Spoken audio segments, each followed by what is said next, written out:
Hey everyone, Ryan Young, Combat Jiu-Jitsu. Okay, now I know where to look. Okay, as you can tell, I'm not in my usual studio, or I'm not in my studio being my car, right? Car is right there, right? That's my usual studio when I'm traveling or just driving around and I get an idea and I want to present something to you guys. But right now, I'm off to head out to class in a bit, so I just want to make sure I get this out quick. Now, first of all, some housekeeping items. Number one is I will be traveling uh, throughout the South, not throughout, but through a lot of the South, beginning this weekend. So I've got a private out in Shreveport that I'll be doing there. And I'm going to be heading from there probably through Jackson, Mississippi, and then up north into Memphis, maybe out to Nashville over the next week, week and a half. So if any of you want me to come out and teach you, I'd love to. Just don't have too many time slots available, but let me know and we'll see if I can fit you in. And yeah, sorry, Sean. A little further north than I actually have time to go, but it's not something that is not on my to-do list, by the way. But if you want to come down and meet me in Memphis, I'll be happy to. So, oh, also Patreon. Very quickly, probably not in the month, we've quickly become one of the more, if not the most, successful Patreon channel on Patreon, and that's thanks to you guys who have decided to check us out. And we've probably got about 40-ish videos up on there. All 40 is open to the black belt members on Patreon, and most of those are available to the brown belt members on Patreon. So, and we're growing them every day, or growing that catalog every day. So, if you want to kind of get in on some of the cool stuff that Dave Kama's teaching, get on now while the rates are low, because once we get up to a certain point, then Dave's going to raise the price up for anybody else that comes in. And that's okay, so that's out of the way. Now, what I wanted to cover today was privates. And can you do well on privates with a high travel schedule? And, first of all, it comes down to what are your expectations? Are you expecting to be the most super badass jiu-jitsu practitioner around? And if that's really your life, it's not going to happen. But I don't think anybody really has expectations of becoming the best jiu-jitsu guy ever. We just kind of want to learn something pretty cool. We want to learn it to a good degree, and we want to be able to have fun with it, and also learn a good self-defense art. So one of our subscribers, Samo Dog, and I have kind of been going back and forth for the last few days. Started with another post, and I guess today he had asked me, can somebody become good? Actually, let me kind of back up. His question, if I remember right, was if somebody offered you $1 million, how quickly would it take for you to get them up to black belt? And really, as I mentioned to him, there are so many variables in that. If you think about the Pareto Principle, and that simply says that the square root of your producers will yield, I guess, 50% of your results. So what that means basically is if you have 100 people, 10 of them will be your top producers, and those top producers put together will create 50% of your effort. Black belts are that 10, if not even smaller than that. And good black belts, right? So the way Dave puts it to me, when I asked him, how come there's so many different grades of black belts? He said, here's the way he looks at it. You have the general population of black belts, and that could be maybe 80% of the entire community of black belts. Then you have, the really good ones, and that would be about maybe 19% more, so that you're taking up to 99%. And then of the remaining 1%, you have your world champions. But within that 1%, there's one more. That's Hicks. So it just goes to show, though, that you could have even a community of black belts, and even amongst them, you'll see a huge difference in talent.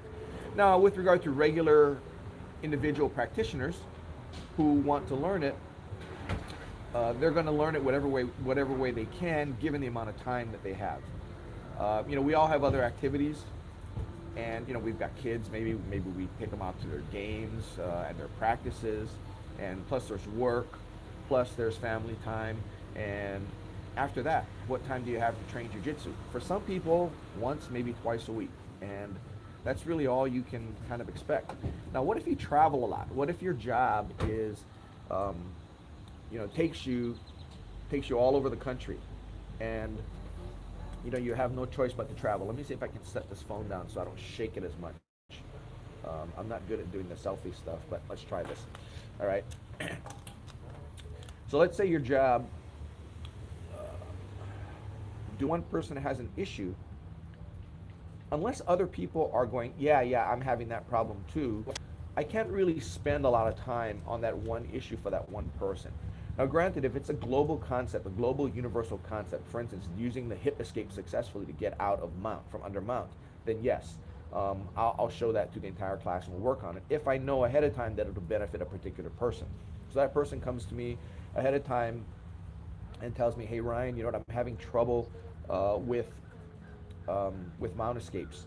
Can you help me out in class? And like I said, it's a global concept, global technique. So I'll go and just get it done in class if that's different from what I wanted to go over. But I'll go over it, and I know it'll benefit everyone, even the people who do know how to do it and do it well. Every time you learn it, there is something new that you'll tend to pick up, and that happens with me as well. When Dave comes to town and he shows me something that I already know, I realize, wait a minute, I've been missing that one piece, and it helps me. Now, in a private session, I can spend the entire hour or however long the session is. I'm going like that one I'm going to do at Shreveport Sunday. That's going to be a 2-hour session. So I can spend the entire time working on that one concept for you, and getting it down so you know every answer to every question you possibly have. So now, where the group class fits in with that is, training times when you just kind of get together with your training partners at somebody's house in the garage and you train. Then that's where you would kind of work on that technique. Work on everything we went over in the private and work on it to make it better. Right now, so somebody just mentioned that they travel to 6 countries. Holy crap! I had a student when I was in California who was like that.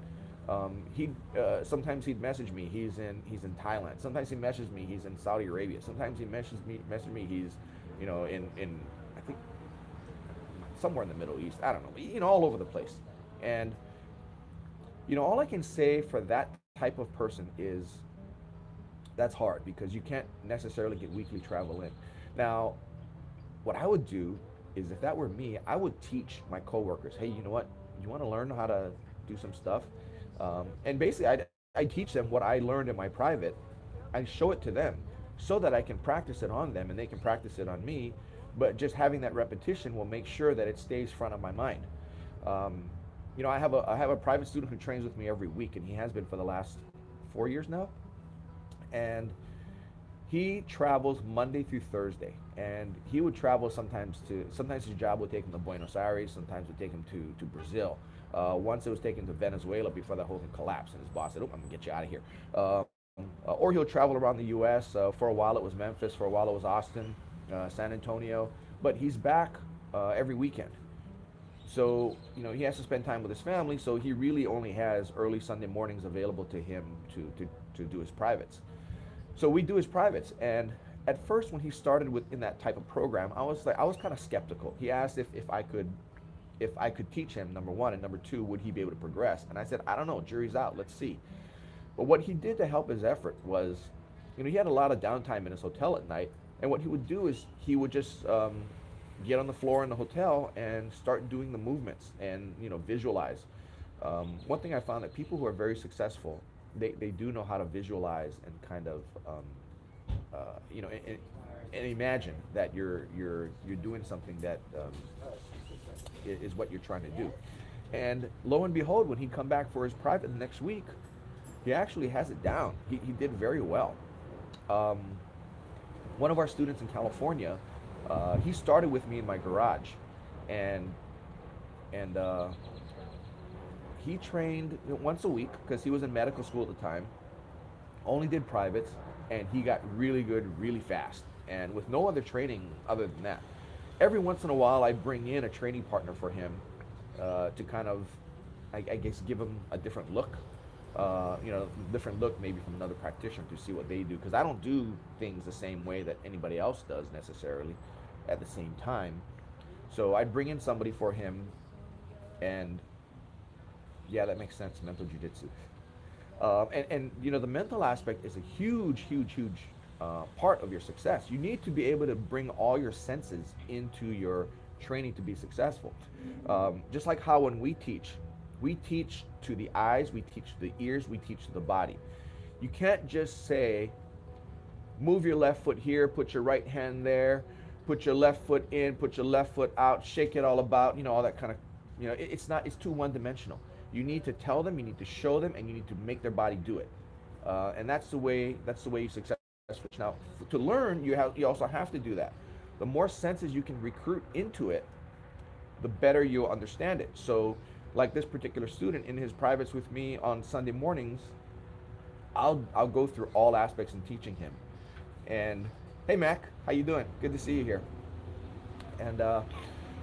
And what he would do for himself is he would close his eyes and he would think about things, and he'd tell me while he's thinking about it, closing his eyes, he'd be moving his hands, moving his hips, and doing exactly what we had talked about in the lesson the day prior. This might be Monday, and he's in his first night in his new location, and he's just spending his time doing that. And as a result, he's good now. I mean, he's 2-stripe blue, which is not as quick as other people would have done it, but training once a week privates, what can you expect, right? You have to adjust your expectations. I mean, that's his life is his work and his travel, so he needs to work his jiu-jitsu around that. So if you travel, don't just say, you know what, I can't join your school, whatever your home base school is. I can't join your school because I travel, right? If you don't join the school, you'll never train, right? So if you want to train, ain't gonna happen. You got to join the school somewhere. You could drop in everywhere, but then your learning gets to be very random, right? You learn something from some place, you learn another thing from another place, and there's no continuity to what you're doing. At least if you have a home school, and if they have any decent way of teaching their students, they'll know your schedule. They know, okay, what was the last thing you worked on? Okay, let me show you the next thing. And that's what I try to do for our students that travel, because not all my traveling students take privates from me. Some of them do, some of them don't. Like I was telling Samuel Dog, that one student I had was in California who didn't just travel weekly like this last one I mentioned about. He traveled and he'd be out for 6 months at a time. In that type of situation, that one time when I first met him, believe it or not, he was referred to us he was the best friend of another one of our black belts. And it was weird how this black belt introduced me to his best friend. I said, can you teach my best friend? And I'm thinking, you're a black belt, you can teach him. But anyway, so he had me teach him, and I was 30 days out from moving from California to Texas. And I said, sure, what do you want to do, like a once a week thing? He says, no, every day. So he trained with me every single day for 30 days. And, we did probably like 90-minute privates. And cost him a lot of money, but it's what he wanted, and it's what worked best for him. And believe it or not, I went through the whole curriculum of our I went through our whole white to blue belt curriculum with him in that 30 days, and he knew it. Like I was telling Samuel Dog, I had met up with him when I went back to California. He happened to be in town twice that I went back, probably 6 months and a year after I moved to Texas, and he retained almost everything. And he'd probably come into the academy, our Kama Jiu-Jitsu Laguna Niguel Academy, probably once or twice over the course of that year. And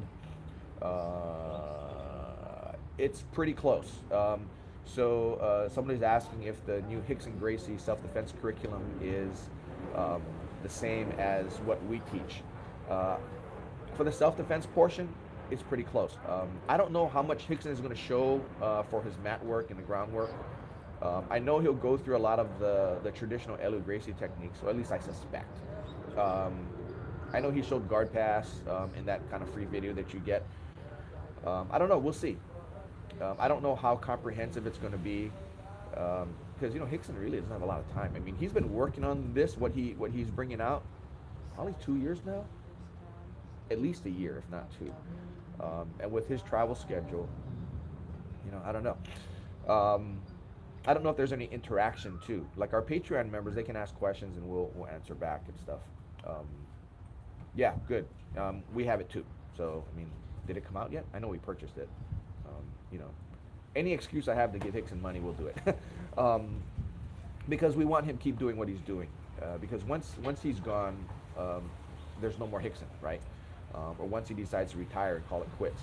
And I think that's probably why he went through and did this video. Um, but back, got it. Thanks. What I think about going from a BJJ program to an MMA school to a Helson Academy. Feel like their self-defense program is more solid. Well, Helson is very, very, very into self-defense. So much so that I know a lot of his black belts. In order for them to get promoted, they need to go through the entire self-defense curriculum over again every time. So that's 2 years because he gives his degrees every 2 years. Um, first through sixth degree.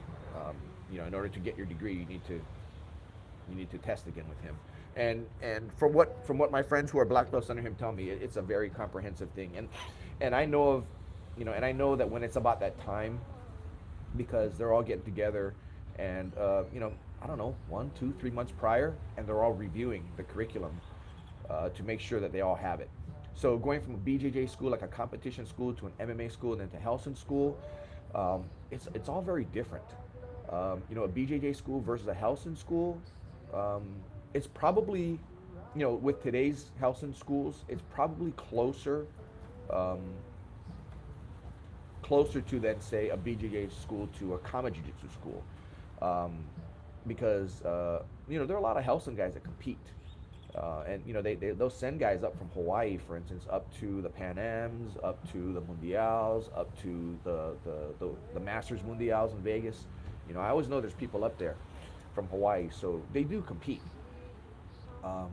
So there may be a little bit of overlap, a little more so overlap, on the groundwork, but the Helson schools are very much into the self-defense. Now MMA is great, to defend yourself with. I'll put an MMA guy up against any guy on the street any day of the year, but it's just you're defending yourself from a different perspective, right? You're going to be using your kickboxing, your boxing, your wrestling, to deal with your attacker, and your jujitsu. If you're, but to be proficient in MMA, you need to train a lot. To do self-defense, I don't know if you have to train a lot, but you just need to do the repetition of the self-defense. So it's perfect for women, for kids, and for people who just want to learn self-defense, but maybe don't want to train. Yeah, I mean, that might not be a bad route to go if that's the route you're looking at, if you want to learn the self-defense stuff, because you should. Every Helson black belt that I know knows it. No, I've never heard of Nate Ziegler. I mean, he's not one of the Hawaii guys. Okay, so is it insulting to your main jiu-jitsu instructor if you take privates from someone else? That's a good question. I guess maybe it is because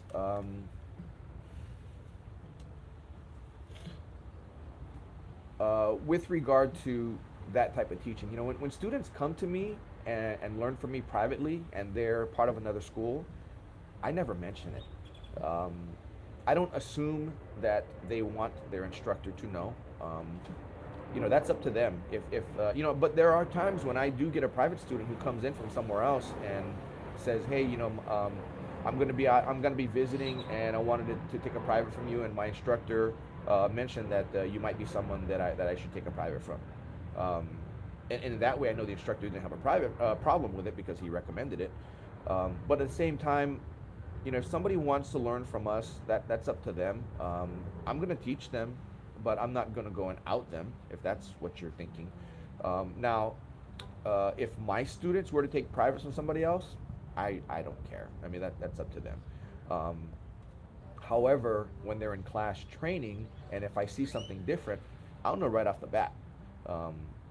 And I'll just say, that's good to know that you're doing this, but let me show you why it doesn't work in this case, and more often than not, my reason is really good as to why.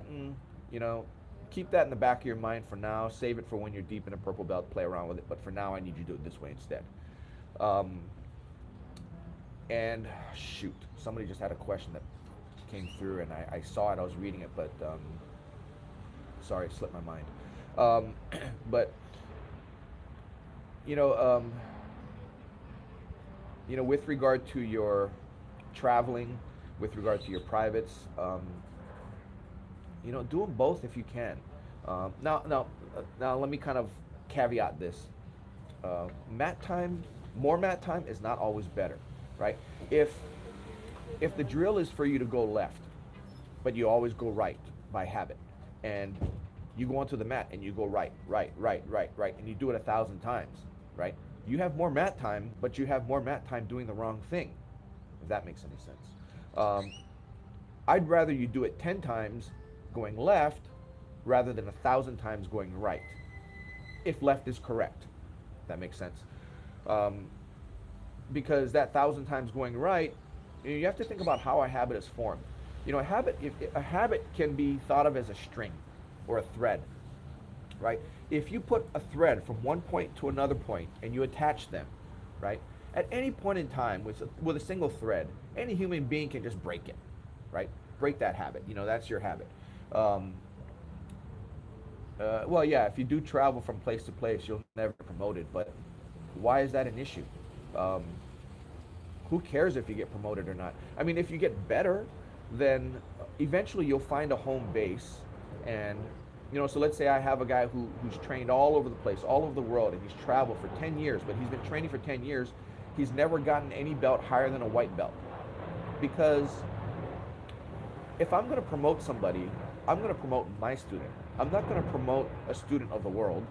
Um, yeah, well, I was a 14-year purple belt, so and I know people who've been blue belt longer than 10 years too. So, but the thing is, if you're not, I guess a belt rank, an award of a rank, is not so much. It is objective to a certain degree, but it's also subjective to a certain degree as well. In that, if I give a blue belt to a person, he's not just going to walk into my studio, train for a month or two, and then I'm going to go. And knowing that he's going to be leaving in a month after that, I'm not going to give him a blue belt, because that blue belt is mine, that I award to him, and that's based on my evaluation. That's my reputation. Everything, like, that's the way I see it, and that's the way I can tell you 99% of professors see it as well. Um, you may come in and be as good as any black belt I've ever seen wearing a blue belt, but I'm not giving you a black belt unless I know you are my student. I'm a professional pilot. I do long haul over the world. I'm sometimes gone for a week up to a month. I don't train other gyms. I will stop training. Yeah, that's just a function of your career. I mean, you have to make a choice between your training and your career, and you know, um, learn. But as far as rank goes, rank isn't going to happen. I don't suspect it'll happen. Um, but everybody knows that my thoughts on rank is not important. Rank is just, it's just for everybody else. Um, for everybody else to see. It says like, hey, check me out. I'm a blue belt, or check me out. I'm a brown belt. It doesn't matter. Um, you're as good as you are, and the most, I guess, the best testament to that would just be when you think about the old Gracies and their belt rank. They had three belt ranks up until 1967: white, light blue, navy blue, and um, you know, demoralizing. Okay, so Samuel Dog was saying that it might be demoralizing for people who can't get rank, and you just have to ask yourself what's important to you. Is the rank important, or is the underlying art important? Um, now that and it's easy for me to say, yeah, Ryan, it's easy to say you got a black belt. Um, but like I just mentioned a second ago, I was a 14-year purple belt, and I thought I was going to die a purple belt, and I was fine with it. I really did not care at that point. Then I went back to Brad's school, Brad Jackson's school. I was at a school for like 10 years, but I was just in and out, in and out, in and out. So finally, I started booking privates with him, and he got me right back up to to speed I need to be, and when he felt that I was going to continue training, that's when he awarded me my brown belt. And it wasn't that maybe I was as good as a brown belt while I was a purple belt. In fact, come to think of it, Ken Gabrielson awarded it to me back in like the late '90s. So I was probably 5 or 6 years into my purple when he awarded it to me. So he thought I was good, and he's a Dirty Dozen member, and he's a seventh degree now. Um, but so I was awarded twice. But I didn't care. And once I got the brown belt, since I was in the condition of thinking that I was gonna die a purple belt, now I'm a brown belt. It's like, whoo, it's like, it's, I was happy being a brown belt. And then when I got my black belt, it's like fully unexpected. I didn't think it was gonna happen. Jack Toffer as well. I mean, we got us at the same time, and I remember training with, Jack and I were training with Professor Dave. And sorry, I'm just kind of not as much as a competent black belt should have taken you under. Yeah, I mean exactly. For me to award somebody, or for Dave to award somebody, they're taking you, we're taking you under our wing, and um, and here's the thing too, right? Let's say I award a black belt to somebody, and he's not somebody that I know really well. I know him occasionally, but I give him a black belt, and then I hear later on he's a criminal, right? He's done some pretty bad stuff, and now it's all of a sudden, he's a common jiu-jitsu black belt that's doing all this crap. Um, and it doesn't happen. It doesn't matter if it's a black, blue, purple, brown. Um, uh, yeah, as far as choosing who's going to win a fight, I don't know. I mean, Frankie Edgar's good, but then again, Brian's good too. And he's got Henry Gracie in his corner. Um, it really depends. So Ginny's asking about doing privates and how many do you recommend? It's a budget thing, really. Privates are expensive. As an example, like with Hickson, his privates are something like 500 an hour, and you got to buy two, or was it 1,000 an hour and you got to buy two, and that's only if you can get them. Very few people will ever get to take a private with Hicks and Gracie. Um, but the people that have taken them from him, they're, as far as if you think of your jiu-jitsu life, um, yes, martial arts is a relationship and not just getting knowledge. If you've been training jiu-jitsu for, let's say, 20 years, and you go and take a private with Hickson, what you can learn and understand and see that exists that you didn't know exists is life-changing. Not necessarily life for your personal life, but for your jiu-jitsu life. It's life-changing. It is that significant.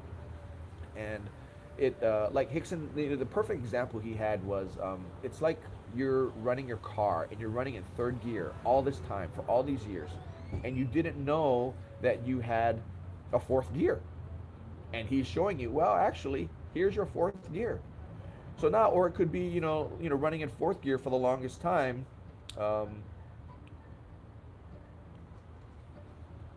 Okay, so so back to Ginny's question about how many privates. If you can afford once a week and it's in your budget, then by all means do it. If you can only afford once a month, then do that.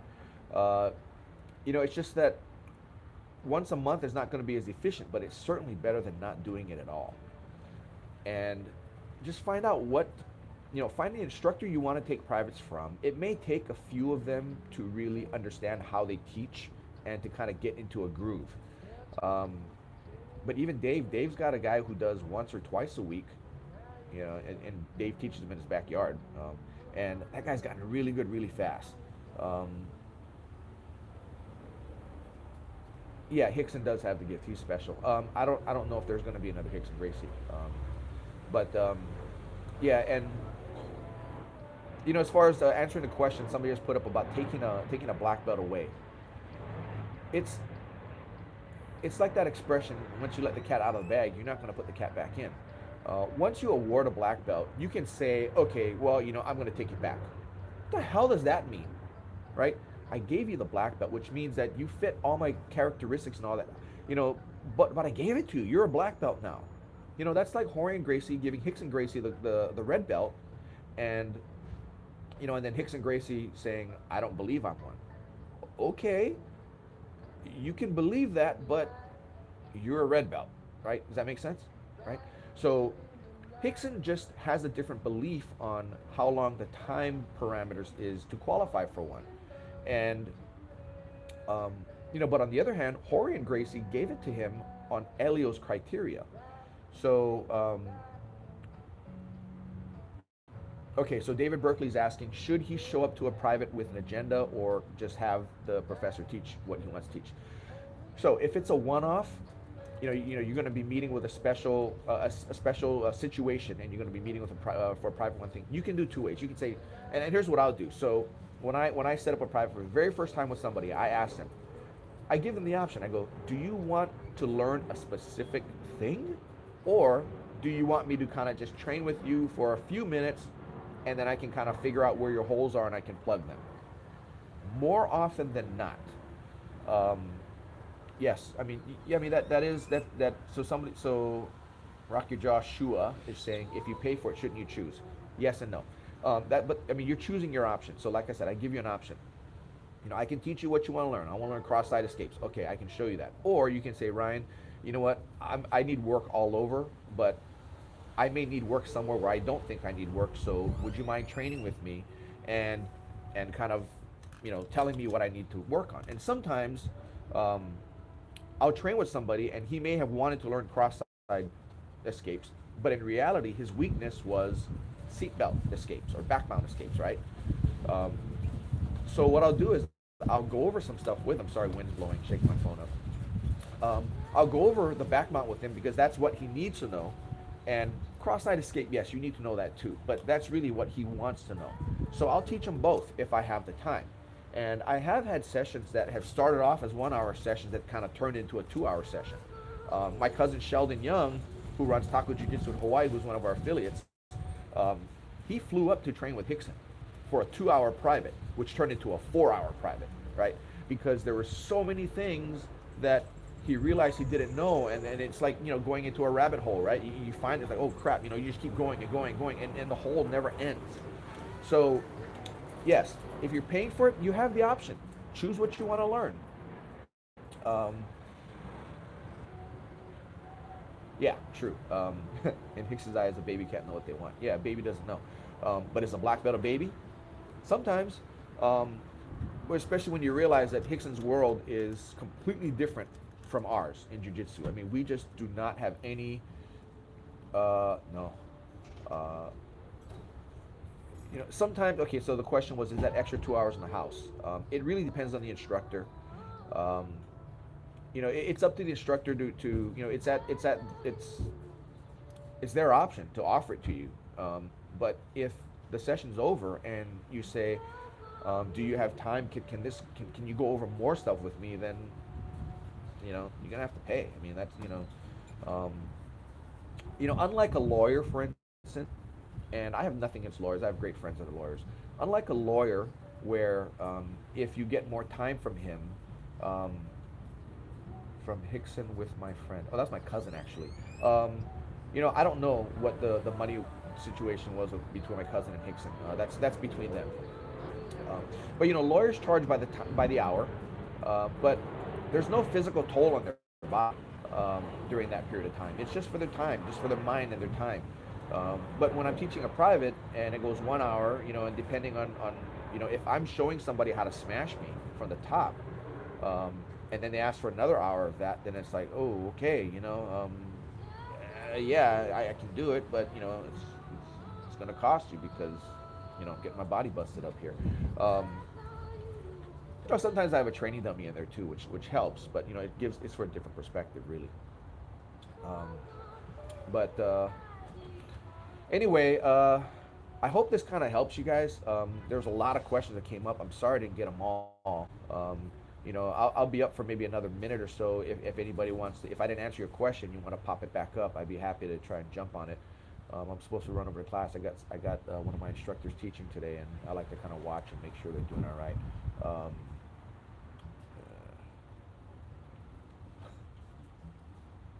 Thanks. Let's see. My academy where things no curriculum at all, although everything I'm learning is something. I wish we could say at least. What do you guys do? Well, you know, we wish we had more of you guys out here too. I appreciate you guys watching our videos, and hopefully these videos are working out for y'all. And um, like I said earlier in the video, I'm going to be traveling, doing a little road trip. If you want me to stop by, I'd be happy to. Just hit me up on the Facebook page, Kama Jiu-Jitsu. And nah, man, Jack sucks. Jack Toffer just asking, is that Jack dude any good? For all you guys to know, I'll just say it out right now. Jack is our hammer. What's a hammer? You know, hammer's the guy that kicks everybody's ass. Yeah, Jack beats the snot out of me all the time. He's nice to me though. Jack's a good teacher though, and Jack spends a lot of time learning from Hickson. So Jack's I think in Florida right now, Clearwater, Florida, and if you guys want to set up a private with Jack, either hit him up on his Facebook page or hit us up on the Kama Jiu-Jitsu page, and I'll get it set up. I'm not sure how long Jack's going to be there, but at any rate, yeah, you know, if there are values in privates, and if you travel a lot, you have a tight schedule, private's probably the best way to go. If you have all the time in the world, then by all means do the group classes, and if there's a particular technique that you want to work on, take a private to get it down.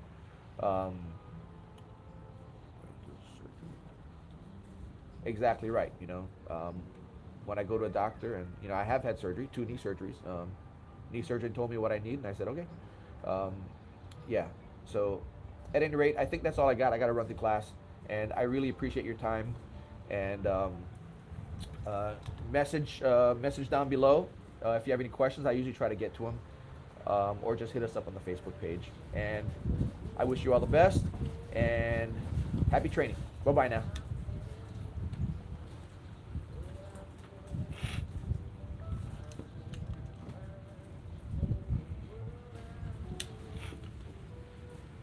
I'll figure out how to stop this thing. Take care now. Bye bye.